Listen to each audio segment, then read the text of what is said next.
Hi hello, എല്ലാവർക്കും story ടെല്ലറിൻ്റെ പുതിയൊരു വീഡിയോയിലേക്ക് സ്വാഗതം. അപ്പോൾ എൻ്റെ ലാസ്റ്റ് വീഡിയോയിൽ ഞാൻ സബ്സ്ക്രൈബ് ചെയ്യാൻ പറഞ്ഞതുകൊണ്ട് കുറച്ച് പേർ സബ്സ്ക്രൈബ് ചെയ്തിട്ടുണ്ടായിരുന്നു, which made me really happy. കുറേ നാളുകൾക്ക് ശേഷമാണ് ഒരു 6 to 7 സബ്സ്ക്രൈബേഴ്സ് പെട്ടെന്ന് കൂടിയത്.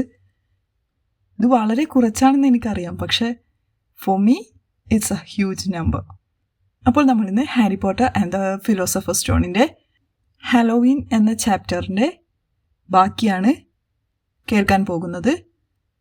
ഹാരിക്ക് നിംബസ് 2000 എന്ന ബ്രൂം സ്റ്റിക്ക് അയക്കുന്നതും മാൽഫോയ് അത് കണ്ട് ദേഷ്യപ്പെടുന്നിടത്തുമാണ് നമ്മൾ അവസാനം പറഞ്ഞു നിർത്തിയത്. So without further due, let's get jump into the story. മാൽഫോയിയുടെ കോപവും ആശയക്കുഴപ്പവും കണ്ട് ചിരി അടക്കി പിടിച്ചുകൊണ്ട് ഹാരിയും റോണും മുകളിലേക്ക് പോയി. ഞാൻ പറഞ്ഞത് സത്യമാണ്. മാർബിൾ പടിക്കെട്ടിന്റെ മുകളിലെത്തിയപ്പോൾ ഹാരി പിറുപിറുത്തു. നെവിലിന്റെ റിമെമ്പർ അവൻ മോഷ്ടിച്ചില്ലായിരുന്നെങ്കിൽ ഞാൻ ടീമിൽ ഉണ്ടാകുമായിരുന്നില്ല. ഓ, അപ്പോൾ നിയമങ്ങൾ ലംഘിച്ചതിന്റെ പ്രതിഫലമാണോ ഇത്? അവരുടെ തൊട്ടു പിന്നിൽ നിന്ന് ഒരു അമർഷ ശബ്ദം ഉയർന്നു. ഹാരിയുടെ കയ്യിലുള്ള പൊതിയിലേക്ക് അവജ്ഞയോടെ നോക്കി ഹെർമിയോനി പടികൾ ചവിട്ടി കയറുകയായിരുന്നു. നീ ഇനി ഞങ്ങളോട് സംസാരിക്കില്ല എന്നാണ് ഞാൻ കരുതിയത്, ഹാരി പറഞ്ഞു. അതെ, അതിനി തെറ്റിക്കണ്ട. റോണും അവന്റെ കൂടെ കൂടി. അത് ഞങ്ങൾക്ക് നന്നായെന്നേ തോന്നുന്നുള്ളൂ. ഹെർമിയോനി മൂക്കുയർത്തി പിടിച്ച് നടന്നു നീങ്ങി.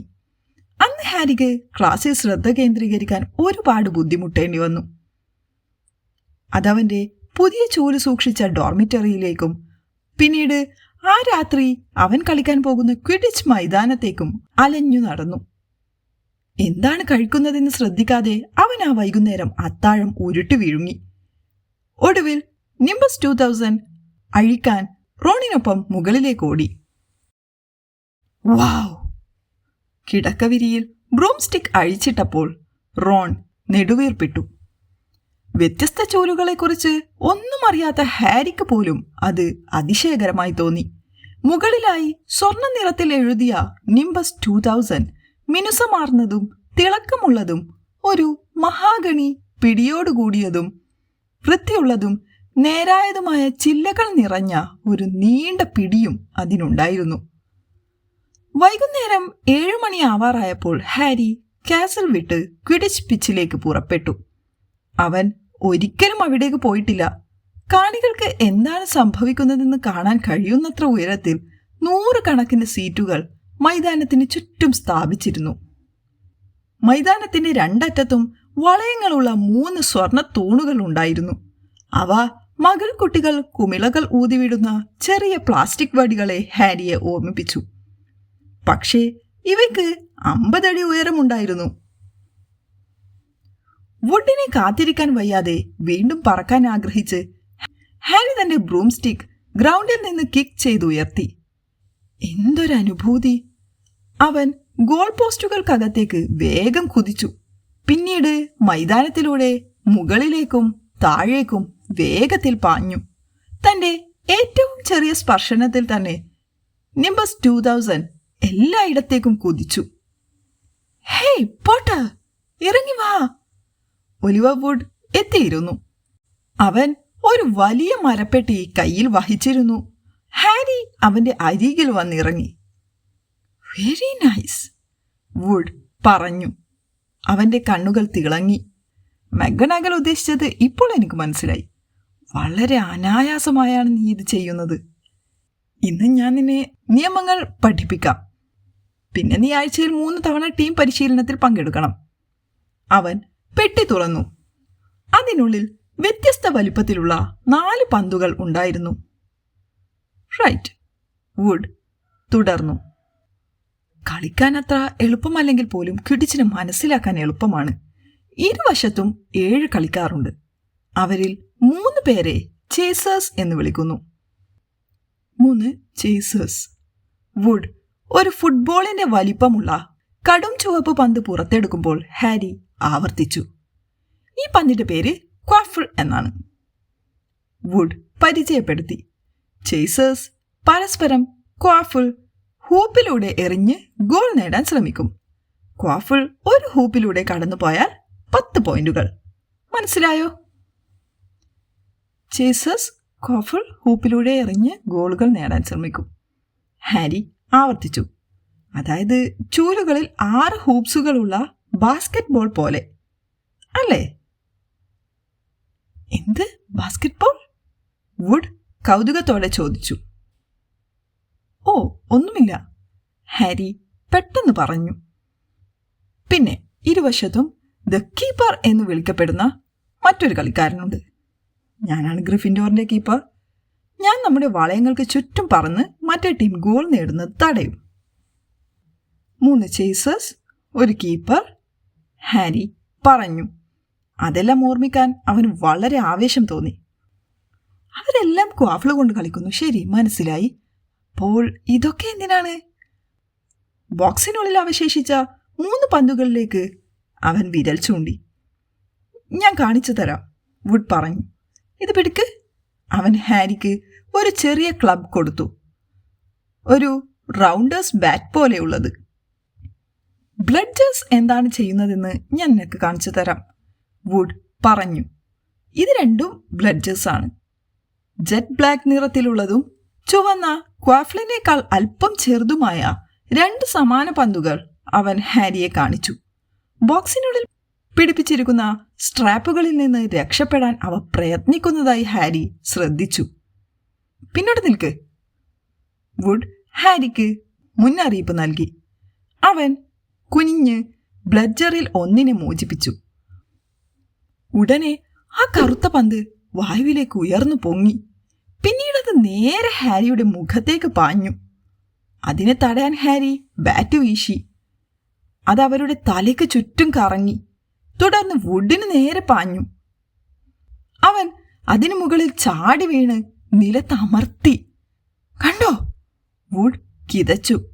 ബ്ലഡ്ജറെ പെട്ടിയിലെ സ്ട്രാപ്പുകളിൽ ബലം പ്രയോഗിച്ച് പൂട്ടി. ഇത് കളിക്കാരെ ചൂലുകളിൽ നിന്ന് വീഴ്ത്താൻ ശ്രമിച്ചുകൊണ്ട് കളിക്കാർക്ക് നേരെ പായും. അതിനാണ് ഓരോ ടീമിലും 2 ബീറ്റേഴ്സ് ഉള്ളത്. വീസ്ലി ഇരട്ടകളാണ് നമ്മുടെ ബീറ്റേഴ്സ്. ബ്ലഡ്ജേഴ്സിൽ നിന്ന് സംരക്ഷിക്കുകയും ബ്ലഡ്ജേഴ്സിനെ മറ്റേ ടീമിലേക്ക് അടിച്ച് തെറിപ്പിക്കേണ്ടതും അവരുടെ ജോലിയാണ്. അപ്പോൾ നിനക്ക് ഇതെല്ലാം മനസ്സിലായില്ലേ? 3 ചേസേഴ്സ് ക്വാഫിളിനൊപ്പം ഗോൾ നേടാൻ ശ്രമിക്കുന്നു. കീപ്പർ ഗോൾ പോസ്റ്റുകൾ കാക്കുന്നു. ബീറ്റേഴ്സ് ബ്ലഡ്ജേഴ്സിനെ അവരുടെ ടീമിൽ നിന്ന് അകറ്റി നിർത്തുന്നു. ഹാരി ഓർത്തെടുത്തു. വെരി ഗുഡ്, വുഡ് അഭിനന്ദിച്ചു. ഈ ബ്ലഡ്ജേഴ്സ് ആരെങ്കിലും കൊന്നിട്ടുണ്ടോ? ഹാരി സംശയത്തോടെ ചോദിച്ചു. ഹോഗ്വാർട്സിൽ ഒരിക്കലും അങ്ങനെ നടന്നിട്ടില്ല. ഞങ്ങളുടെ 2 താടിയല്ലുകൾ ഒടിഞ്ഞിട്ടുണ്ട്. പക്ഷേ അതിനേക്കാൾ മോശമായ ഒന്നും നടന്നിട്ടില്ല. ഇനി ടീമിലെ അവസാനത്തെ അംഗം സീക്കറാണ്. അതാണ് നീ. ക്വാഫിളിനെ കുറിച്ചോ ബ്ലഡ്ജേഴ്സിനെ കുറിച്ചോ നീ വിഷമിക്കേണ്ടതില്ല. അതെന്റെ തല പൊട്ടിക്കുന്നത് വരെ. വിഷമിക്കേണ്ട. വീസ്ലികൾ ബ്ലഡ്ജേഴ്സിന് വലിയൊരു ഭീഷണി തന്നെയാണ്. ഞാൻ ഉദ്ദേശിക്കുന്നത് അവർ ഒരു ജോഡി മനുഷ്യ ബ്ലഡ്ജേഴ്സിനെ പോലെയാണ്. വുഡ് പെട്ടിയിലേക്ക് കൈനീട്ടി 4ാമത്തെയും അവസാനത്തെയും പന്ത് പുറത്തെടുത്തു. ക്വാഫിളിനെയും ബ്ലഡ്ജേഴ്സിനെയും അപേക്ഷിച്ച് അത് ചെറുതായിരുന്നു. ഒരു വലിയ വാൽനട്ടിന്റെ വലുപ്പം. അതിന് തിളക്കമുള്ള സ്വർണ്ണ നിറമായിരുന്നു. ചെറിയ പറക്കുന്ന വെള്ളിച്ചിറകുകളും ഉണ്ടായിരുന്നു. ഇതാണ്, വുഡ് പറഞ്ഞു, ഗോൾഡൻ സ്നിച്ച്. ഇതാണ് കളിയിലെ ഏറ്റവും പ്രധാനപ്പെട്ട പന്ത്. ഇത് വളരെ വേഗതയുള്ളതും കാണാൻ പ്രയാസമുള്ളതുമായതിനാൽ പിടിക്കാൻ വളരെ ബുദ്ധിമുട്ടാണ്. ഇതാണ് സീക്കറുടെ ജോലി. മറ്റേ ടീമിന്റെ സീക്കറിന് മുമ്പ് അത് നേടണമെങ്കിൽ നീ ചേസേഴ്സ്, ബീറ്റേഴ്സ്, ബ്ലഡ്ജേഴ്സ്, ക്വാഫിൾ എന്നിവരുടെ ഇടയിലൂടെ അകത്തേക്കും പുറത്തേക്കും പോകേണ്ടതായി വരും. കാരണം ഏത് സീക്കർ സ്നിച്ചിനെ പിടിക്കുന്നുവോ അത് അവന്റെ ടീമിന് 150 പോയിന്റുകൾ അധികമായി നേടിക്കൊടുക്കും. അതിനാൽ അവർ മിക്കവാറും എല്ലായ്പ്പോഴും വിജയിക്കും. സ്നിച്ച് പിടിക്കപ്പെടുമ്പോൾ മാത്രമേ ക്വിഡിച്ച് ഗെയിം അവസാനിക്കൂ. ചിലപ്പോൾ അതിന് കാലങ്ങളെടുത്തേക്കാം. കളിക്കാർക്ക് കുറച്ച് ഉറക്കം ലഭിക്കാൻ അവർ 3 മാസം തുടർച്ചയായി പകരക്കാരെ കൊണ്ടുവരേണ്ടി വന്നു എന്നതാണ് റെക്കോർഡ് എന്ന് ഞാൻ കേട്ടിട്ടുണ്ട്. ശരി, ഇത്രയേ ഉള്ളൂ. എന്തെങ്കിലും ചോദ്യങ്ങളുണ്ടോ? ഹാരി തലയാട്ടി. ഓക്കെ, നമ്മൾ സ്നിച്ച് വെച്ച് ഇപ്പോൾ പരിശീലിക്കില്ല. ശ്രദ്ധാപൂർവം അത് പെട്ടിയിൽ വെച്ച് അടച്ച് വുഡ് പറഞ്ഞു. വളരെ ഇരുട്ടാണ്, അത് നഷ്ടപ്പെട്ടേക്കാം. ഇതുപയോഗിച്ച് ഞാൻ നിന്നെ പരിശീലിപ്പിക്കാം. അവൻ പോക്കറ്റിൽ നിന്ന് ഒരു ബാഗ് സാധാരണ ഗോൾഫ് ബോളുകൾ പുറത്തെടുത്തു. കുറച്ച് മിനിറ്റുകൾക്ക് ശേഷം അവനും ഹാരിയും വായുവിലേക്ക് ഉയർന്നു. വുഡ് ഹാരിക്ക് പിടിക്കാൻ കഴിയുന്നത്ര ശക്തിയിൽ ഗോൾഫ് ബോളുകൾ എല്ലാ ദിശകളിലേക്കും എറിഞ്ഞു. ഹാരി ഒരെണ്ണം പോലും നഷ്ടപ്പെടുത്തിയില്ല. വുഡ് സന്തോഷിച്ചു. അരമണിക്കൂറിന് ശേഷം ഇരുട്ടുകൂടി. അവർക്ക് തുടരാൻ കഴിഞ്ഞില്ല. വുഡ് സന്തോഷത്തോടെ കാസിലേക്ക് തിരികെ നടന്നു. ഈ വർഷം ആ ക്വിഡിച്ച് കപ്പിൽ നമ്മളുടെ പേരുണ്ടാകും, അവൻ പറഞ്ഞു. നീ ചാർലി വീസ്ലിയേക്കാൾ മികച്ച പ്രകടനം കാഴ്ചവെക്കുമെന്ന് എനിക്ക് പ്രതീക്ഷയുണ്ട്. ഡ്രാഗണുകളുടെ പിന്നാലെ അവൻ പോയില്ലായിരുന്നെങ്കിൽ ഇംഗ്ലണ്ടിന് വേണ്ടി കളിക്കേണ്ടവനായിരുന്നു. ഇപ്പോൾ ആഴ്ചയിൽ 3 വൈകുന്നേരങ്ങളിൽ തൻ്റെ എല്ലാ ജോലികൾക്കും പുറമെ പ്രാക്ടീസ് ചെയ്യുന്നതിൻ്റെയും ഹോംവർക്കുകളുടെയും തിരക്കിനാലാകാം ഹോഗ്വാർട്സിൽ എത്തിയിട്ട് 2 മാസമായെന്ന് ഹാരിക്ക് വിശ്വസിക്കാൻ കഴിഞ്ഞില്ല. ആ കാസിൽ വീട് പോലെയായിരുന്നു. പ്രിവറ്റ് ഡ്രൈവിന് പോലും ഇതുവരെ അങ്ങനൊരു തോന്നൽ നൽകാനായിരുന്നില്ല. അടിസ്ഥാന കാര്യങ്ങളിൽ പ്രാവീണ്യം നേടിയതിനാൽ ഇപ്പോൾ അവൻ്റെ ക്ലാസുകളും കൂടുതൽ രസകരമായിക്കൊണ്ടിരുന്നു. ഹാലോവിൻ പുലർച്ചെ ഇടനാഴികളിലൂടെ വേവിച്ച മത്തങ്ങയുടെ മണം പരന്നു കിടക്കുന്നത് മൂക്കിലടിച്ചാണ് അവർ ഉണർന്നത്. അതിലും മികച്ചത് പ്രൊഫസർ ഫ്ലിറ്റ്വിക് ചാംസ് ക്ലാസ്സിൽ വസ്തുക്കളെ പറത്താൻ തുടങ്ങാൻ അവർ തയ്യാറായി എന്ന് പ്രഖ്യാപിച്ചതായിരുന്നു. നെവിലിന്റെ തവള ക്ലാസ് മുറിയിൽ ചുറ്റി നടക്കുന്നത് കണ്ടതു മുതൽ അവരെല്ലാം ശ്രമിക്കാൻ ആഗ്രഹിച്ചിരുന്ന ഒന്ന്. പ്രൊഫസർ ഫ്ലിറ്റ്വിക് ക്ലാസിനെ ജോഡികളാക്കി പരിശീലിപ്പിച്ചു. ഹാരിയുടെ പങ്കാളി സീമസ് ഫിനിഗനായിരുന്നു. നെവിൽ തന്റെ ശ്രദ്ധ പിടിച്ചു പറ്റാൻ ശ്രമിച്ചതിനാൽ ഇതൊരു ആശ്വാസമായി ഹാരിക്ക് തോന്നി. റോൺ ഹെർമിയോണി ഗ്രേഞ്ചറിനൊപ്പമായിരുന്നു. ഇതിൽ റോണിനാണോ ഹെർമിയോനിക്കാണോ കൂടുതൽ അസ്വസ്ഥത എന്ന് പറയാൻ പ്രയാസമായിരുന്നു. ഹാരിയുടെ ചൂൽ വന്ന ദിവസം മുതൽ അവൾ അവരിൽ ആരോടും സംസാരിച്ചിട്ടില്ല. ഇനി നമ്മൾ പരിശീലിച്ചു കൊണ്ടിരുന്ന ആ മനോഹരമായ കൈചലനം മറക്കരുത്. പതിവ് പോലെ തന്റെ പുസ്തകങ്ങളുടെ കൂമ്പാരത്തിന് മുകളിൽ ഇരുന്നു കൊണ്ട് പ്രൊഫസർ ഫ്ലിറ്റ്വിക് ഞരങ്ങി. Swish and flick. ഓർമ്മിക്കുക, സ്വിഷ് ആൻഡ് ഫ്ലിക്ക്. മാന്ത്രിക വാക്കുകൾ ശരിയായി പറയുന്നതും വളരെ പ്രധാനമാണ്. ഒരക്ഷരം തെറ്റിയ വിസാർഡ് ബറൂഫിയോയെ ഒരിക്കലും മറക്കരുത്. നെഞ്ചിൽ ഒരു എരുമയുമായാണ് അദ്ദേഹം തറയിൽ കിടന്നിരുന്നത്. പറഞ്ഞതുപോലെ അത് വളരെ ബുദ്ധിമുട്ടായിരുന്നു. ഹാരിയും സീമസും സ്വിഷ് ആൻഡ് ഫ്ലിക്ക് ചെയ്തു. പക്ഷേ ആകാശത്തേക്ക് പറക്കേണ്ടിയിരുന്ന തൂവൽ അവരുടെ ഡെസ്കിൽ തന്നെ കിടന്നു. സീമസ് വളരെ അക്ഷമനായി തന്റെ വടി കൊണ്ട് അതിനെ കുത്തി കത്തിച്ചു. ഹാരി അവന്റെ തൊപ്പി കൊണ്ടായിരുന്നു പിന്നീട് അത് പുറത്തെടുത്തത്. അടുത്ത മേശയിലിരുന്ന റോണിനും ഭാഗ്യമുണ്ടായിരുന്നില്ല. വിംഗാഡിയം ലുവിയോസ. അവൻ തന്റെ നീണ്ട കൈകൾ ഒരു കാറ്റാടിയന്ത്രം പോലെ വീശി വിളിച്ചു പറഞ്ഞു. നീ പറയുന്നത് തെറ്റാണ്. ഹെർമിയോണിയുടെ ശബ്ദമുയരുന്നത് ഹാരി കേട്ടു.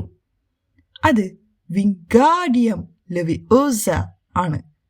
ഗാർ നീട്ടി പറയണം. നീ അത്ര മിടുക്കുകയാണെങ്കിൽ ചെയ്തു കാണിക്ക്. റോൺ മുറുമുറുത്തു. ഹെർമിയോനി തന്റെ ഗൗണിന്റെ കൈകൾ മടക്കി മാന്ത്രിക വടി വീശി വിംഗാഡിയം ലെവിയോസ എന്ന് പറഞ്ഞു. അവരുടെ തൂവൽ മേശയിൽ നിന്ന് ഉയർന്ന് അവരുടെ തലയ്ക്ക് ഏകദേശം 4 അടി ഉയരത്തിൽ പറന്നു. ഓ, വെൽ ഡൺ! പ്രൊഫസർ ഫ്ലിറ്റ്വിക് ഉച്ചത്തിൽ അലറി. എല്ലാവരും ഇവിടെ നോക്ക്, മിസ് ഗ്രേഞ്ചർ അത് ചെയ്തിരിക്കുന്നു. ക്ലാസ് കഴിഞ്ഞപ്പോൾ റോൺ വളരെ ദേഷ്യത്തിലായിരുന്നു. അവളെ സഹിക്കാൻ ആർക്കും കഴിയില്ല എന്നത് വളരെ ശരിയാണ്. തിരക്കേറിയ ഇടനാഴിയിലേക്ക് അവർ മറ്റു കുട്ടികളെ തള്ളിക്കയറി നടക്കുമ്പോൾ റോൺ ഹാരിയോടായി പറഞ്ഞു, സത്യം പറഞ്ഞാൽ ഒരു പേടി സ്വപ്നം. ആരോ ഹാരിയെ തട്ടിക്കടന്നുപോയി. അത് ഹെർമിയോണി ആയിരുന്നു. അവൾ കണ്ണീരിൽ കുതിർന്നിരിക്കുന്നത് കണ്ട് ഹാരി ഞെട്ടിപ്പോയി. അവൾ നീ പറഞ്ഞത് കേട്ടെന്ന് തോന്നുന്നു. അതിനെ? റോൺ പറഞ്ഞു. പക്ഷെ അവൻ അല്പം അസ്വസ്ഥനായിരുന്നു. അവൾക്ക് കൂട്ടുകാർ ആരുമില്ലെന്ന് അവൾക്ക് മനസ്സിലായിട്ടുണ്ടാകും. ഹെർമിയോണി അടുത്ത ക്ലാസ്സിൽ എത്തിയില്ല. ഉച്ച മുഴുവൻ അവളെ കണ്ടില്ല. ഹാലോവീൻ വിരുന്നിനായി ഗ്രേറ്റ് ഹാളിലേക്ക് ഇറങ്ങുമ്പോൾ പാവതി പാട്ടിയിൽ തന്റെ സുഹൃത്ത് ലാവൻഡറിനോട് പെൺകുട്ടികളുടെ ടോയ്ലറ്റിൽ ഇരുന്ന് ഹെർമിയോണി കരയുകയാണെന്നും അവൾ ഒറ്റയ്ക്കിരിക്കാൻ ആഗ്രഹിക്കുന്നുവെന്നും പറയുന്നത് ഹാരിയും റോണും കേട്ടു. റോൺ ഇത് കേട്ടതു മുതൽ കൂടുതൽ വിഷമത്തിലായി.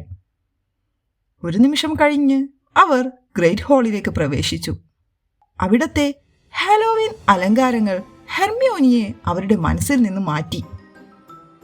ചുമരുകളിൽ നിന്നും മേൽക്കൂരയിൽ നിന്നും 1000 ജീവനുള്ള വവ്വാലുകൾ പറന്നുയർന്നു. അതേസമയം മറ്റൊരു1000 വവ്വാലുകൾ താഴ്ന്ന കറുത്ത മേഘങ്ങളിലൂടെ മേശകൾക്ക് മുകളിലൂടെ പറന്നു. മത്തങ്ങകളിലെ മെഴുകുതിരികൾ വിറച്ചു. ഹാരി ഒരു ജാക്കറ്റ് പൊട്ടേറ്റോ കഴിക്കാൻ എടുക്കുന്നതിനിടെയാണ് പ്രൊഫസർ ക്യുറൽ ഹാളിലേക്ക് ഓടി വന്നത്. തലപ്പാവ് വളഞ്ഞ് ഭയത്തോടെ അദ്ദേഹം പ്രൊഫസർ ഡംബിൾഡോറിന്റെ കസേരക്കടുത്തെത്തിയപ്പോൾ എല്ലാവരും അയാളെ ഉറ്റുനോക്കി.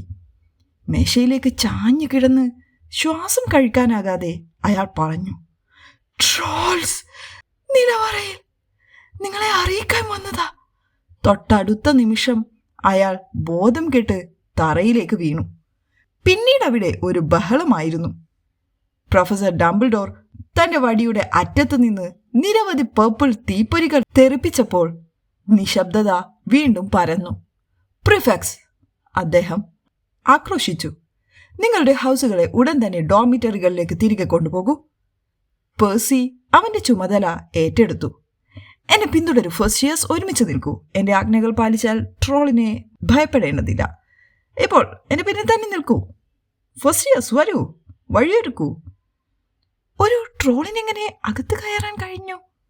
അവർ പടികൾ കയറുമ്പോൾ ഹാരി ചോദിച്ചു. എന്നോട് ചോദിച്ചാൽ ഞാൻ എന്തു പറയാനാ? ട്രോൾസ് മണ്ടന്മാരായിരിക്കുമെന്ന് കേട്ടിട്ടുണ്ട്. റോൺ മറുപടി നൽകി. ഒരുപക്ഷെ പീവ്സ് ഒരു ഹാലോവിൻ ജോക്കായി ചെയ്തതാവും. വ്യത്യസ്ത ദിശകളിലേക്ക് തിടുക്കത്തിൽ പോകുന്ന വ്യത്യസ്ത കൂട്ടം കുട്ടികളെ അവർ കടന്നുപോയി. ആശയക്കുഴപ്പത്തിലായ ഹഫിൾ പഫുകളുടെ ഒരു കൂട്ടത്തിലൂടെ അവർ തള്ളിക്കയറി പോകുമ്പോൾ ഹാരി പെട്ടെന്ന് റോണിന്റെ കൈ പിടിച്ചു. ഞാൻ ഇപ്പോഴാണ് ഓർത്തത്, ഹെർമിയോണി. അവൾക്കെന്താ? അവൾക്ക് ട്രോളിനെ കുറിച്ച് അറിയില്ല. റോൺ അവന്റെ ചുണ്ടുകൾ കടിച്ചു. ഓ, ഓൾ റൈറ്റ്. അവൻ പല്ലിറുമ്മി. പക്ഷേ പേഴ്സി നമ്മളെ കാണാൻ പാടില്ല. അവർ ഹഫിൾ പഫുകളുമായി ചേർന്ന് മറ്റൊരു വഴിക്ക് പോയി. വിജനമായ ഒരു വശത്തെ ഇടനാഴിയിലൂടെ തെന്നി പെൺകുട്ടികളുടെ ടോയ്ലറ്റിലേക്ക് തിടുക്കത്തിൽ ഓടി. അവർ വളവ് തിരിഞ്ഞപ്പോൾ പിന്നിൽ പെട്ടെന്ന് കാലടി ശബ്ദം കേട്ടു. റോൺ ഹാരിയെ ഒരു വലിയ ഗ്രിഫിൻ പ്രതിമയുടെ പിന്നിലേക്ക് വലിച്ചുകൊണ്ട് പാഞ്ഞു. എന്നാൽ നോക്കിയപ്പോൾ അവർ കണ്ടത് പേഴ്സിയെയല്ല, സ്നേപ്പിനെയാണ്. അയാൾ ഇടനാഴി മുറിച്ചു കടന്ന് കാഴ്ചയിൽ നിന്ന് അപ്രത്യക്ഷനായി. ഇയാൾ എന്താണ് ചെയ്യുന്നത്? ഹാരി മന്ത്രിച്ചു. എന്തുകൊണ്ട് ഇയാൾ മറ്റുള്ള അധ്യാപകരോടൊപ്പം നിലവറയിലേക്ക് പോയില്ല? അറിയില്ല. സ്നേപ്പിന്റെ കാൽപ്പാടുകൾ മാഞ്ഞ ശേഷം അവർ അടുത്ത ഇടനാഴിയിലൂടെ കഴിയുന്നത്ര നിശബ്ദമായി ഇഴഞ്ഞു നീങ്ങി. അയാൾ 3ാം നിലയിലേക്ക് പോകുകയാണ്, ഹാരി പറഞ്ഞു. പക്ഷേ റോൺ കൈകാട്ടി. എന്തെങ്കിലും മണക്കുന്നുണ്ടോ? ഹാരി മണം പിടിച്ചു. മൂക്കിലേക്ക് ഒരു ദുർഗന്ധം കയറി. പഴയ സോക്സുകളുടെയും ആരും വൃത്തിയാക്കാത്ത പൊതു ടോയ്ലറ്റിന്റെയും മിശ്രിത ഗന്ധം. പിറകെ അവരത് കേട്ടു. ഒരു താഴ്ന്ന മുരൾച്ചയും ഭീമാകാരമായ കാലുകളുടെ ഇടതടവില്ലാത്ത കാലടി ശബ്ദങ്ങളും. റോൺ ചൂണ്ടിക്കാണിച്ചു. ഇടതുവശത്തുള്ള ഒരു വഴിയുടെ അവസാനത്തിൽ വലിയ എന്തോ ഒന്ന് അവരുടെ നേരെ നീങ്ങിക്കൊണ്ടിരുന്നു. അത് ചന്ദ്രപ്രകാശത്തിൽ ഉയർന്നുയർന്നു വന്നു. അതൊരു ഭയാനകമായ കാഴ്ചയായിരുന്നു. 12 അടി ഉയരം, മങ്ങിയ ഗ്രാനൈറ്റ് ചാരനിറത്തിലുള്ള തൊലി, ഒരു പാറക്കല്ല് പോലെയുള്ള വലിയ മുഴച്ച ശരീരം. അതിൻ്റെ ചെറിയ കഷണ്ടി തല മുകളിൽ ഒരു തേങ്ങ പോലെ ഇരിക്കുന്നു. മരക്കൊമ്പുകൾ പോലെ കട്ടിയുള്ള ചെറിയ കാലുകളും പരന്ന പാദങ്ങളും അതിനുണ്ടായിരുന്നു. അതിൽ നിന്ന് വരുന്ന ഗന്ധം സഹിക്കാൻ വയ്യാത്തതായിരുന്നു. കൈകൾ വളരെ നീണ്ട് അത് തറയിൽ ഒരു ദണ്ട് ഇഴച്ചു വലിച്ചുകൊണ്ടിരുന്നു. ആ ട്രോൾ ഒരു വാതിലിനടുത്തു നിന്ന് അകത്തേക്ക് നോക്കി. അതതിൻ്റെ നീണ്ട ചെവികൾ ആട്ടി. പിന്നീട് ഒരു തീരുമാനമെടുത്ത് പതുക്കെ ആ മുറിയിലേക്ക് കയറി. പൂട്ടിൽ താക്കോലുണ്ട്. ഹാരി പിറുപിറുത്തു. നമുക്ക് പൂട്ടാം. നല്ല ഐഡിയ, റോൺ പരിഭ്രമത്തോടെ പറഞ്ഞു. തുറന്നിട്ട വാതിലിനടുത്തേക്ക് അവർ പതിയെ നടന്നു. വായ വരണ്ടു. ആ ട്രോൾ പുറത്തു വരലേ എന്ന് പ്രാർത്ഥിച്ചു. ഒരൊറ്റ കുതിച്ചുചാട്ടത്തിൽ ഹാരി താക്കോലെടുത്ത് വാതിൽ അടച്ചുപൂട്ടി. യെസ്! വിജയത്തിൽ അഭിമാനത്തോടെ അവർ ഇടനാഴിയിലൂടെ ഓടാൻ തുടങ്ങി. പൊടുന്നനെ അവരുടെ ഹൃദയം നിലച്ച എന്തോന്നവർ കേട്ടു. അവർ പൂട്ടിയിട്ടിരുന്ന ചേംബറിൽ നിന്ന് ഉച്ചത്തിലുള്ളതും ഭയാനകവുമായ ഒരു നിലവിളി ഉയർന്നു. Oh no! ബ്ലഡി ബാരനെ പോലെ റോൺ വിളറി. ഇതാണ് പെൺകുട്ടികളുടെ ടോയ്ലറ്റ്! ഹാരി സ്തബ്ധനായി. ഹെർമിയോണി! അവർ ഒരുമിച്ച് പറഞ്ഞു. അവർ ഒരിക്കലും ചെയ്യാൻ ആഗ്രഹിക്കാത്ത കാര്യമായിരുന്നു അത്. പക്ഷെ അവർക്ക് മറ്റെന്താണ് ഒരു വഴി? അവർ വാതിലിനടുത്തേക്ക് ഓടി താക്കോൽ തിരിച്ചു. ഭയത്തോടെ ഹാരി വാതിൽ തുറന്നു. അവർ അകത്തേക്കോടി. ഹെർമിയോണി ഗ്രേഞ്ചർ എതിർവശത്തെ ചുമരിനോട് ചേർന്ന് പതുങ്ങി നിൽക്കുന്നു. ബോധം കെടാൻ പോകുന്നത് പോലെ തോന്നി. ട്രോൾ അവളുടെ നേരെ പാഞ്ഞു വന്ന് ചുമരുകളിലെ സിങ്കുകൾ അടിച്ചു തീർപ്പിച്ചു. അതിനെ ഇങ്ങോട്ട് തിരിക്ക്! ഹാരി റോണിനോട് നിരാശയോടെ പറഞ്ഞു. ഒരു ടാപ്പെടുത്ത് അവൻ കഴിയുന്നത്ര ശക്തിയായി ചുമരിലേക്ക് എറിഞ്ഞു. ഹെർമിയോണിയിൽ നിന്ന് ഏതാനും അടി അകലെ ട്രോൾ നിന്നു. ശബ്ദമുണ്ടാക്കിയത് എന്താണെന്ന് കാണാൻ അത് തിരിഞ്ഞു. അതിൻ്റെ വൃത്തികെട്ട ചെറിയ കണ്ണുകൾ ഹാരിയെ നോക്കി. അത് മുന്നോട്ട് പോയി അതിൻ്റെ ഗദ ഉയർത്തി. ഓയ് പി ബ്രെയിൻ! അറയുടെ മറുവശത്ത് നിന്ന് റോൺ അലറി. അവനൊരു ലോഹപ്പൈപ്പ് അതിൻ്റെ നേരെ എറിഞ്ഞു. പൈപ്പ് തോളിലിടിച്ചത് ട്രോൾ ശ്രദ്ധിച്ചതായി പോലും തോന്നിയില്ല. പക്ഷേ അലർച്ച കേട്ട് വീണ്ടും അത് നിന്നു. അതിൻ്റെ വൃത്തികെട്ട മൂക്ക് റോണിന് നേരെ തിരിച്ചു. ഈ സമയം ഹാരി ഹെർമിയോണിയുടെ അടുത്തേക്ക് ഓടി. വാ, ഓട്, ഓട്! ഹാരി ഹെർമിയോണിയോട് ആക്രോശിച്ചു. അവളെ വാതിലിനടുത്തേക്ക് വലിക്കാൻ ശ്രമിച്ചു. പക്ഷെ അവൾക്ക് അനങ്ങാൻ കഴിഞ്ഞില്ല. അവൾ ഇപ്പോഴും ചുമരിനോട് ചാരി നിൽക്കുകയായിരുന്നു. ഭയത്താൽ അവളുടെ വായ തുറന്നിരുന്നു. ആ നിലവിളികളും പ്രതിധ്വനിയും ട്രോളിനെ ആവേശഭരിതനാക്കുന്നത് പോലെ തോന്നി. അത് വീണ്ടും അലറിക്കൊണ്ട് റോണിന്റെ നേരെ നീങ്ങി. റോൺ അതിൻ്റെ അടുത്തായിരുന്നു. രക്ഷപ്പെടാൻ ഒരു വഴിയുമില്ലായിരുന്നു. ഉടനെ ഹാരി വളരെ ധീരവും വളരെ ബുദ്ധിശൂന്യമായതുമായ ഒരു കാര്യം ചെയ്തു. അവൻ ഓടി ഒറ്റച്ചാട്ടത്തിന് പിന്നിൽ നിന്ന് ട്രോളിന്റെ കഴുത്തിൽ കൈകൾ മുറുകെ പിടിച്ചു. ഹാരി അവിടെ തൂങ്ങിക്കിടക്കുന്നത് ട്രോൾ ശ്രദ്ധിച്ചതുപോലുമില്ല. പക്ഷെ അതിന്റെ മൂക്കിൽ ഒരു നീണ്ട തടിക്കഷ്ണം കയറ്റിയാൽ ഏത് ട്രോളും ശ്രദ്ധിക്കും. ഹാരിയുടെ വടി അവൻ ചാടിയപ്പോൾ അവന്റെ കയ്യിൽ തന്നെ ഉണ്ടായിരുന്നു. അത് നേരെ ട്രോളിന്റെ മൂക്കിലൂടെ കയറ്റി. വേദന കൊണ്ട് അലറിക്കരഞ്ഞ് ട്രോൾ അതിന്റെ ഗദ വീശുകയും വിറയ്ക്കുകയും ചെയ്തു.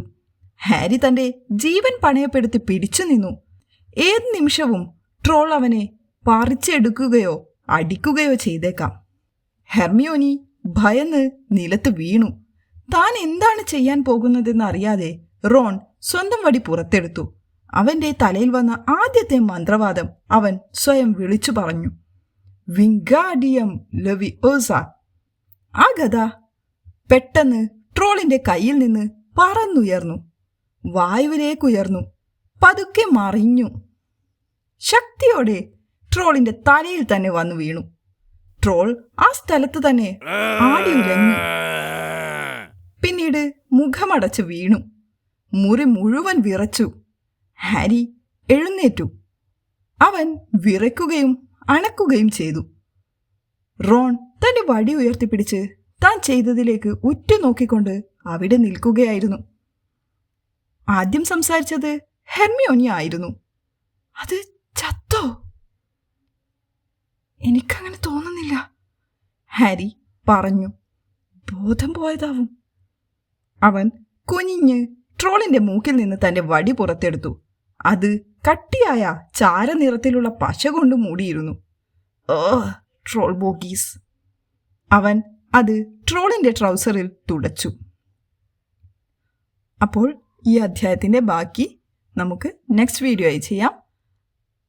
വീഡിയോ ഇഷ്ടപ്പെടുന്നുണ്ടെങ്കിൽ എല്ലാവരും സബ്സ്ക്രൈബ് ചെയ്യാനും ലൈക്ക് ചെയ്യാനും ഒന്നും മറന്നു പോകല്ലേ പ്ലീസ്. നെക്സ്റ്റ് വീഡിയോയുമായി വരുന്നത് വരെ എല്ലാവരും take care, stay healthy, stay safe. Thank you.